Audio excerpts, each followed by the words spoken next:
اعوذ باللہ من الشیطان الرجیم بسم اللہ الرحمن الرحیم۔ ابتدا ہے رب جلیل کے بابرکت نام سے جو بڑا مہربان نہایت رحم والا ہے۔ دیکھتی آنکھوں سنتے کانوں آپ حضرات کو شاہد اسلامک پوائنٹ کی طرف سے السلام علیکم۔ غزہ کی صورتحال تو اب درپیش ہوئی، بہت سے لوگ پہلے سے یہ کہتے آ رہے ہیں کہ مسلمان اب دوبارہ کبھی عروج نہ پائیں گے۔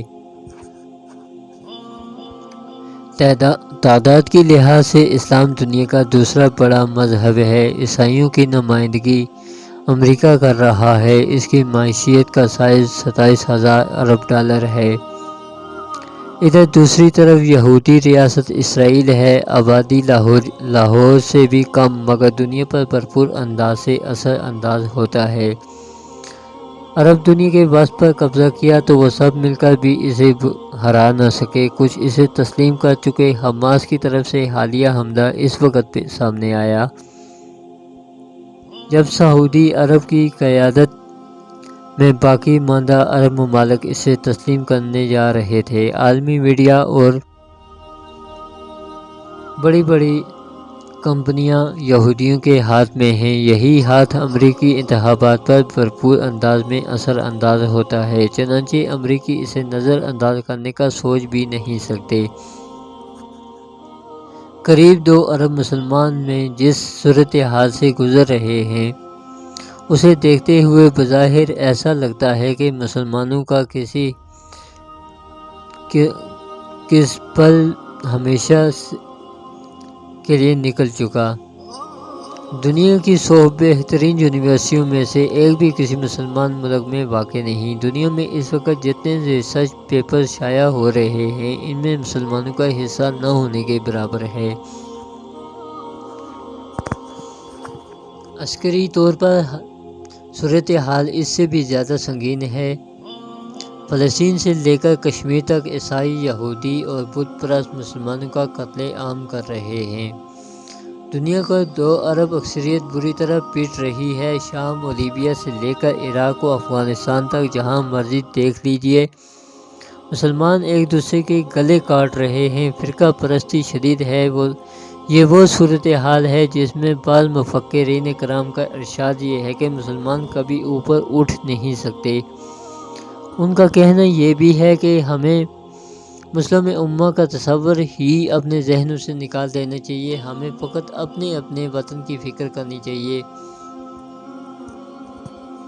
دوسری طرف سرکار دو عالم صلی اللہ علیہ وآلہ وسلم کا ارشاد مبارک ہے، مسلمان ایک جسم کی مانند ہیں، اس کا ایک عضو بیمار ہو تو پورا جسم اس تکلیف کو محسوس کرتا ہے۔ اب بتائیں ماڈرن بکراتوں کی مانیں یا پیغمبر اسلام کی جن کے قلب پہ اسلام نازل ہوا تھا، وہی تو اس اصلاح کے بانی ہیں۔ رسالت مآب صلی اللہ علیہ وآلہ وسلم نے یہ کیوں نہ فرما دیا کہ مسلمانوں جب الگ الگ ممالک میں تقسیم ہو جاؤ تو فقط اپنے ملک پہ فوکس کرنا۔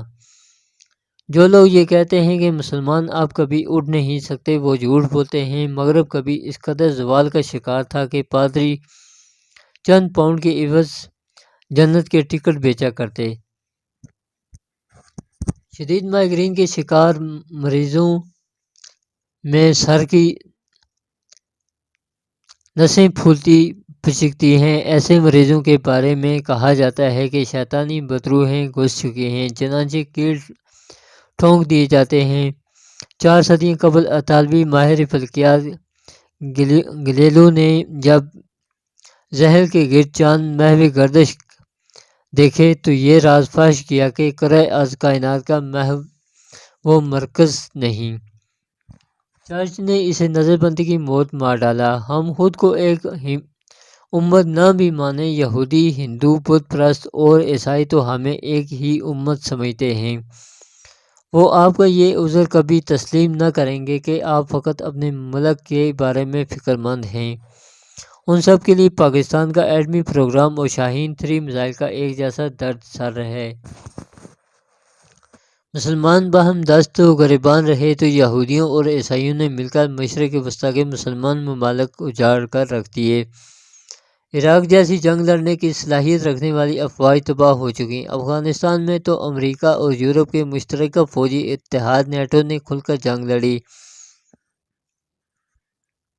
میرا ایک دوست شادیانے بجاتا پھر رہا تھا کہ طالبان نے امریکہ کو ہرا دیا۔ اس سے میں نے کہا، کیا تم یہ گوارا کرو گے کہ طالبان کے عقائد والے پاکستان میں بھی غالب آ جائیں گے؟ اس کا رنگ اڑ گیا۔ صلیبی جنگیں بھی آپ کو یہ بات نہیں سمجھا سکیں کہ یہودی اور عیسائی ہمیں ایک امت سمجھتے ہیں۔ اسرائیل کے خلاف امریکہ کی طرف سے ویٹو ہونے والی قراردادیں بھی آپ کو یہ بات نہیں سمجھا سکیں۔ مدینہ منورہ میں رسالت مآب صلی اللہ علیہ وآلہ وسلم کی آمد سے لے کر آج کے اسرائیل میں براجمان یہودیوں تک کا 1500 سال رویہ آپ کو یہ نہیں بتا پا رہا کہ آپ ایک امت ہیں، لہٰذا وہ آپ سے برسر پیکار ہیں۔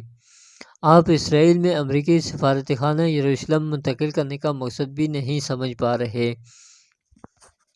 آپ کا اصرار یہی ہے کہ ہمیں صرف اپنے ملک و اپنے وطن کے بارے میں سوچنا چاہیے، تو پھر افسوس ہی کیا جا سکتا ہے۔ سوال یہ ہے کہ جو مسلمان ممالک اپنے پاؤں پر کھڑے نہیں ہو پا رہے، وہ ایک دوسرے کی کیا مدد کر سکتے ہیں؟ تو آپ معاشی ترقی کے لیے کوشش کریں، کس نے روکا ہے؟ قرآن کہتا ہے کہ کتنے ہی چھوٹے گروہوں نے کتنی ہی بڑی افواج کو پچھاڑ کے رکھ دیا۔ اللہ کے حکم سے آج سے 8 سال پہلے ترکیہ نے روسی طیارہ گرا دیا تھا، تو وہ بھی کسی نے سوچا ہی نہیں تھا۔ مسلمانوں میں دماغوں کی کمی نہیں، تبدیلی کی خواہش بھی ہے۔ یہودی بھی دنیا میں جس مقام پر ہیں، انہی حالات سے گزر کر پہنچے۔ ہٹلر کے ہاتھ سے لگے زخموں نے بقا کی جبلت کو آخری حد تک متحرک کر دیا۔ مسلمانوں میں لیڈرشپ کی کمی ہے، ورنہ یہودی اور عیسائی بھی ان حالات سے گزر چکے ہیں۔ ہمیں کیا معلوم کہ امام مہدی کا وقت بہت قریب ہو، شاید بہت جلد ہی مسلمان امام مہدی کو پکارنا شروع کر دیں۔ ایک ایسا مسلمان دماغ اور منصوبہ ساز جسے اقتدار کا قطعاً کوئی شوق نہیں ہوگا، لیکن جسے مسلمان پہچان لیں گے یہی ہمارا نجات دہندہ ہے۔ وہ ان پر دباؤ ڈالیں گے، انہیں قیادت سنبھالنے پر مجبور کریں گے۔ یہ وہ خبر ہے جو کائنات کی تاریخ کی سب سے سچے شخص نے ہمیں پہنچائی تھی۔ اللہ پاک ہمیں اپنے پیارے نبی صلی اللہ علیہ وآلہ وسلم کی اطاعت کرنے، ان کے نقش قدم پر چلنے کی توفیق عطا فرمائے، اور فلسطین کے مسلمانوں کی مدد فرمائے اور شہداء کے درجات کو بلند فرمائے۔ وآخر دعوانا ان الحمد للہ۔